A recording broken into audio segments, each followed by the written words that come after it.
Bali yan guys, check natin. Ayan. Ayan, nagmantika na po siya. Yung pork kanina na sasabawan natin. Ayan. Hindi ko po siya bigla-biglang nilalagyan ng tubig. So, hinahayaan ko munang lumabas yung sarili niyang tubig at yung mantika. Ganyan po ako magluto ng pork soup. Kasi, iba po yung pork is mataba na. So, kailangan natin yung healthy.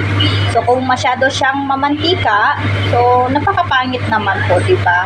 So, hayaan lang natin siyang magmantika. Ayan, lumabas na po yung sarili niyang mantika. And then, ibabaliktad po natin mamaya yan. Saka po natin siya lagyan ng tubig.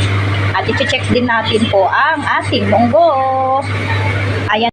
So, ayan guys, nabaliktad na natin siya. O, diba guys, nagtubig siya. So, kapag ano po tayo, gusto po natin magluto ng pork, wag po natin siyang igisa kasi, di ba yung mga karne ng baboy is matataba na siya. More on fat po siya.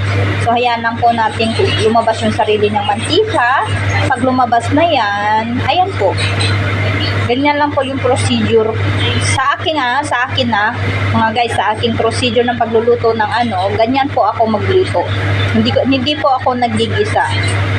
Ang ginigisa ko lang po siguro yung mga monggo, mga ibang na hindi masyadong mamantika. Pero kapag yung alam ko naman na ganyan, na lumalabas yung sarili niyang mantika, ganyan po ako. Hinahayaan ko lang po lumabas yung sarili niyang tubig at mantika sa karne. Diba guys? So, tapos pwede na natin lagyan yan ng tubig. Mainit na tubig po yung nilalagay ko guys. Ayan, diba? Nakikita nyo marami siyang mantika, diba? Nanilaw-nilaw na siya guys kasi sariling mantika po yan ng ating pork. Yung sinabawan natin, malambot na siya guys kasi, ayan o. Naano na yung niya. Malambot na siya. Ayan, diba? Malambot na. So, ang ihalo ko dyan ay broccoli guys. Kasi hindi naman kinakain ng alaga ko yung pechay. So, yung kinakain nila is broccoli kasi pang alaga ko. Ayan. Yan po ang ilalagay natin. Broccoli. Tapos, ayan lang po natin kumulo ng ilang minuto. And then, ayan na. Tapos na po.